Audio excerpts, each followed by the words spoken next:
Assalamualaikum warahmatullahi wabarakatuh.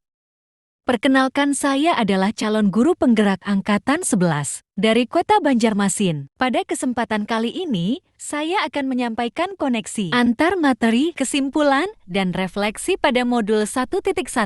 Salam guru hebat. Kesimpulan saya mengenai refleksi pemikiran Ki Hajar Dewantara tentang pendidikan. Ada dua hal yang penting. Yang pertama, koneksi antar pendidikan dan kebudayaan.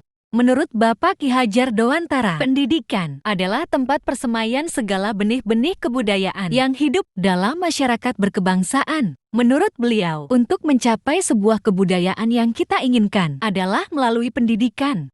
Yang kedua, inti dan filsafat pendidikan adalah perubahan. Kebudayaan itu beragam dan tidak untuk disamakan, akan tetapi harus disatukan dan diselaraskan. Pendidikan selalu bergerak maju sesuai kodrat alam dan zamannya, sedangkan anak didik kita sudah memiliki keunikannya sendiri untuk saling menguatkan antara satu dengan yang lainnya. Relevansinya adalah nilai-nilai kemanusiaan yang terkandung di dalam perubahan pendidikan. Selanjutnya, relevansi pemikiran Ki Hajar Dewantara terhadap transformasi pendidikan. Ada dua hal yang penting. Yang pertama adalah filosofi tentang perubahan. Ada tiga kerangka perubahan menurut Ki Hajar Dewantara. Yang pertama adalah kodrat keadaan, di mana kodrat alam dan kodrat zaman sebagai pendukungnya. Kodrat alam berkaitan dengan lingkungan tempat tinggal anak, di mana anak-anak sudah memiliki kebudayaannya sendiri, yang tertanam di dalam dirinya, berasal dari keluarga dan lingkungannya. Kemudian kodrat zaman adalah perkembangan zaman yang selalu berubah dari waktu ke waktu. Kota Banjarmasin di tahun yang dulu akan jauh berbeda dengan zaman dan tahun sekarang. Kemajuan teknologi mendukung semuanya menjadi berubah sangat pesat. Filosofi tentang perubahan yang kedua adalah prinsip melakukan perubahan. Dalam hal ini Ki Hajar Dewantara menyampaikan asas trikon. Yang pertama, kontinuitas merupakan sesuatu di mana kita harus berdialog dengan sejarah. Artinya, kita tidak boleh melupakan kebudayaan yang kita miliki dan harus selalu kita pertahankan dan kembangkan. Yang kedua adalah konvergensi, di mana pendidikan harus memanusiakan manusia dan memperkuat nilai-nilai kemanusiaan. Dan yang ketiga adalah konsentris, di mana pendidikan menghargai keragaman dan kemerdekaan peserta didik karena setiap orang dapat belajar sesuai dengan keunikannya masing-masing. Filosofi tentang perubahan yang ketiga adalah budi pekerti, di mana budi memiliki arti yang berbeda, di mana budi memiliki cipta, rasa, dan karsa. Cipta adalah pikiran, rasa adalah perasaan, dan karsa adalah kemauan. Sedangkan pekerti adalah tenaga yang bisa dicapai dengan kesehatan jasmani. Budi pekerti dapat dihasilkan melalui keseimbangan dan diajarkan secara holistik kepada peserta didik. Pendidikan yang dilakukan dengan keseimbangan, maka akan tercipta budi pekerti yang membawa anak pada kebijaksanaan.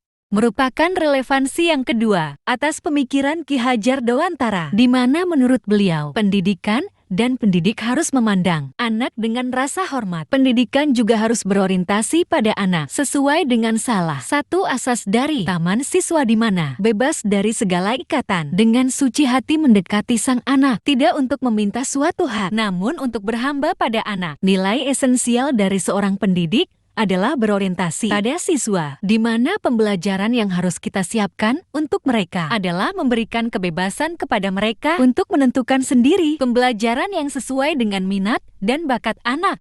Dari pemikiran Ki Hajar Dewantara tersebut, maka saya akan merefleksikan diri dari pengetahuan dan pengalaman baru yang saya peroleh pada modul 1.1. Pertanyaan yang menjadi pematik di sini adalah, apa yang Anda percaya tentang murid dan pembelajaran di kelas sebelum Anda mempelajari modul 1.1?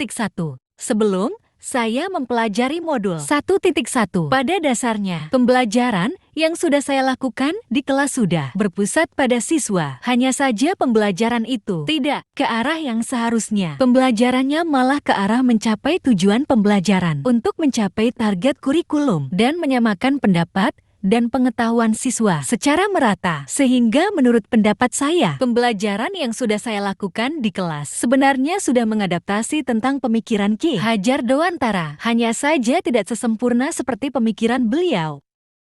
Apa yang berubah dari pemikiran atau perilaku? Anda setelah mempelajari modul ini, dari modul 1.1 saya banyak sekali mengalami atau mendapati pengetahuan baru dan pengalaman baru. Menurut saya, pembelajaran itu memberikan kebebasan kepada murid untuk menentukan proses belajarnya sendiri. Pendidik itu harus bertugas menuntun anak ke arah menemukan pengetahuannya berdasarkan karakteristik yang sudah dia miliki. Dalam memberikan pengajaran, pendidik juga harus mempertimbangkan lingkungan, kebudayaan anak, dan perkembangan zaman. Pada intinya, kita harus menyediakan atau menyajikan pembelajaran yang berorientasi pada siswa atau merdeka belajar.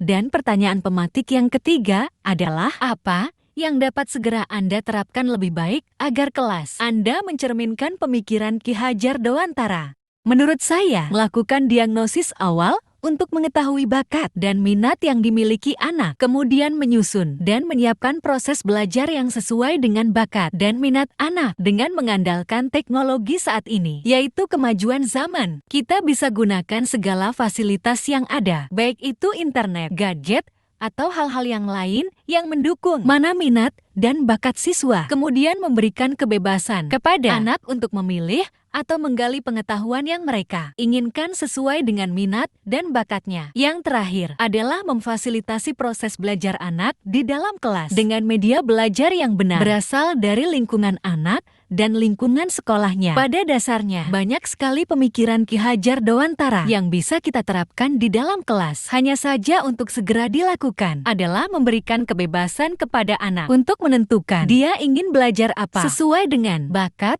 dan minat anak. Saya rasa cukup sekian penyampaian dari saya. Terima kasih telah menonton video saya akhiri. Assalamualaikum warahmatullahi wabarakatuh. Salam Bapak Ibu Guru Hebat Indonesia, salam guru penggerak.